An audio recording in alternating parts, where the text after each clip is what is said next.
What's up, fellow lords of gaming, and welcome back to the channel. Today we're jumping into solo leveling Overdrive, and we're going to look at the differences between Arise and Overdrive and how we build our Sun Jinwoo. With inside of Overdrive, Sun Jinwoo isn't just picking up any weapons and swinging them.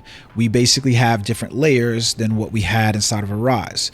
Stat points, weapons, crafting, blessing stones, artifacts, and even the new Monarch Awakening and your skill tree and their subclasses are going to affect how you play Sun Jinwoo inside co-op and inside solo modes. So let's talk about how builds actually work. Starting off with Sun Jinwoo's stat point distribution, it's important to understand that timing is going to be your largest way to punish enemies and deal out the best damage. You're going to have to get good at both dodging, parrying, and increasing stagger windows so that way you can do the most amount of damage within the smallest amount of time when these effects happen. Essentially, we have the same stat lines as we did inside of Arise, and the investment largely still looks the same. Perception is going to be key for you to make sure that you're landing blows, while strength is going to increase all of your raw power. Agility is going to help increase your crit hit rate and crit hit damage, while also giving you that evasion timing window. The caveat being here is that strength will manage your block ability and how efficient you are, while perception will also increase the timing window that you have to perform parries. It's going to be behoove you to make sure you make that investment inside of perception, because at the beginning of the game, the parry and evasion windows are definitely punishing for any of the unskilled players. If you're really good at Dark Souls, you'll probably be really good at these. But if you're not, then you're going to want to make these investments. So think about precision till you get to a comfortable level of about 85 to 90%. So that way you don't overcap on side the precision, because you don't want to do that, to make sure that you're landing your hits. Next, focus on strength, so that way you can increase the amount of raw damage that you're outputting. If at any point in the game you feel like you're not doing enough damage, it's best to come back and look at your stat distribution and make sure that you're making that investment into strength. You can largely lay off of agility as long as the evasion timing window is acceptable for you, so sparingly put points there. Your survivability is not going to be determined by how much health you have or how much intelligence you have. It's going to be determined by how well you parry, evade, and stagger enemies. Trust me. There are going to be some enemy types where they're going to hit one-hit killers on you, and it's going to affect that. So early story mode for accounts, they should be making those investments into precision and strength. Mid-game, you might be able to change out some of the things that you're doing with strength and go into crit hit rates if those are floating points that you have. And in game, you're going to build to comfortably for your specific playtime. But the main thing here is that you want to make sure that you're not overcapping on precision beyond the amounts that are necessarily for you to do. Just think about it that way. Next up, I want to talk about the weapons, because weapons in this game are not the same as gotcha weapons inside of solo leveling Arise. Here we have craftable weapons. You go into the game's core loop of doing instances, dungeons, encore missions, gates, and dungeon breaks to acquire materials that will allow you to craft weapons and level them up. So you don't have to draw multiple copies of Kasaka's Venom Fang in order to be effective at getting that weapon to its later tier levels. Just pay attention there. Next up, we want to take a look at how this affects your stat line. Some of the weapons, most of the weapons come with specific instances towards what stats you should be focused on. So Kasaka's Venom Fang, for instance, says that agility, perception, and strength are going to help me modify the weapon's effective damage. To what degree, I'm not sure about, because I'm not stat sheet calculating at this point, but I am telling you that perception and strength largely affect the game along with agility, and you'll see that as you do some of your building and look at some of the subclasses in the game. It is just what it is. I don't know why they didn't change this, but they've kept it what it was. The next thing that we want to look at is blessing stones. We are all familiar with how blessing stones were activated inside of solo leveling Arise, and they're pretty much the same as here. They provide flat global level type benefits, passives, damage, sustain, abilities, utilities. You're going to change these up as you go through mid to late game, so that way they fit your specific playstyle. So for instance, something like the daily quest completion might not be needed because you're not dying as much, while increasing your HP, if that is needed, might not be something that you're worried about because you're not getting hit enough for that to matter. And you'll be able to change these blessing stones to match your specific playstyle. Early in the game, obviously make the investments of flat overall account boost to help you get through a whole lot of the content, and then start in the mid game playing out with some of the blessings to see how it just specifically benefits the type of build that you've gone into. Now, outside of your blessing stones, we have artifacts. Artifacts work largely the same exact way as they did in Arise, and we're going to get from the artifacts is where we're going to get some of our benefits to our substats and main stats. So here you can see you've gotten one main stat and then 2 substats. Whether this is going to change inside DLC content is yet to be seen, because we were working with 4 substats and the main stat inside of Arise. I'm sure that this is likely probably to hit the same kind of change window, but we'll have to see overall.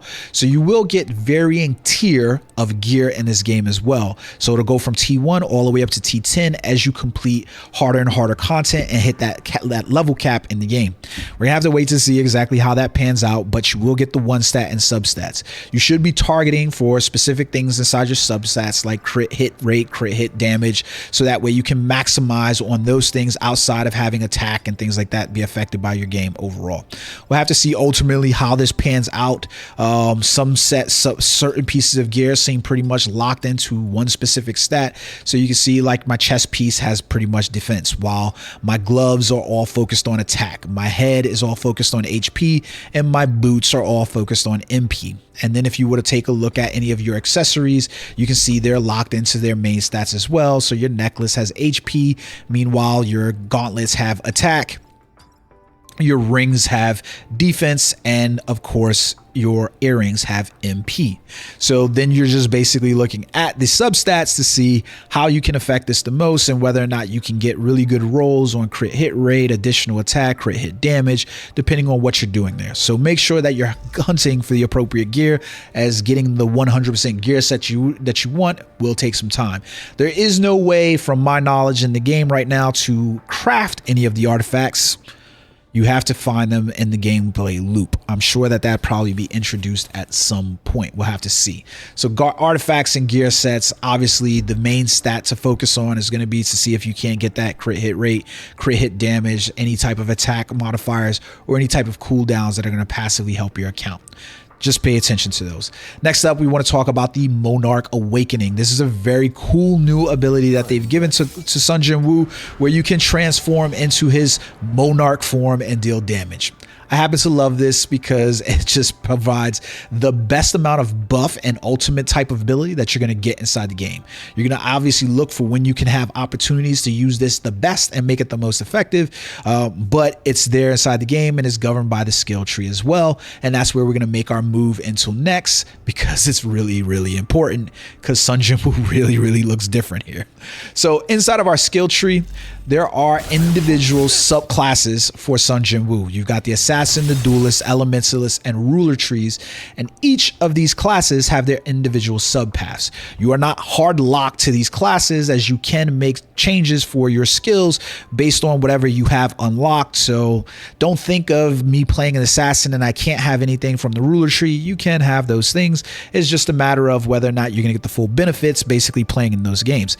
Now, one thing to pay attention to is that each of these classes do have what is called an Overdrive skill, which acts as somewhat of a mini ult form. I like this one because it's like a passive overdrive skill, where essentially for Ruler, we get additional shadows that come and join and help the battle. These are not Igris, Tusk, and Tank and these characters so much as it is just normal soldiers, orcs, and knights and things like that will join you to help out. And these soldiers are actually really effective. I will say that the shadow system definitely feels more evolved here and definitely more effective, other than just cluttering up your screen. But you'll have to pay attention to how you engage those. Obviously, with each class, there's going to have some benefits and what they do. So your assassin class is obviously generating sort of things like bleed and DOT type events, while your Duelist is more of a tank role, and your Elements is a backline type support character, and your Ruler is your control type character. Now, I've noticed with inside co-op play, I love playing the ruler. I stagger more enemies than just about anybody else, but I'm not always doing the top tier DPS damage in the game because that's not what the kit's built around. If you like that playstyle or don't like that playstyle, it's completely up to you. So that rounds out the video for where we want to talk about in terms of you building out your character and what the pitfalls are that you should be avoiding. And I've already mentioned some of them at large, which is your stat allocation. Primarily, you should be making that investment into your perception stats, so that way you can get the precision up to the about 80th percentile, so you make sure that you're landing your hits. The next thing would be to make those stat points into your attack, so that way you're dealing out as much raw damage as is possible for you to make sure that matches are not going on long, so you don't have to worry about what your HP and intelligence are and what those MP and recovery rates look like. Sparingly put points into agility if you're having problem with the evasion timing windows, so that way you can get the crit hit rate and crit hit damage bonuses as well. Next thing that you want to look at is those stones and how you equip those in the early game. Make sure that you're investing into flat account type passives and not specific type stones that are going to basically do things that you cannot make sure that you're running on routine. Your artifacts, make sure you're looking at attack, crit hit rate, crit hit damage for those. Any of those you should probably keep around without throwing. Don't just enhance items inside the game. Make sure that you're waiting till you probably get at least T5, T6 material. At this point, I'm almost on level stage 9, and I have not had any problem with any of the T3 or T4S gear that I've had and not having to enhance any of those to pass the combat system. That's going to be largely dependent upon you being able to parry and dodge. So just take that into account here. Artifacts and stones are a major portion and aspect of the game. Your skills and things like that that you use are going to be a big portion of the game, and how effective you are at timing when to use those is going to change the dynamics of whether you're being successful or not. I hope you guys enjoyed this video. Until next time, guys, peace.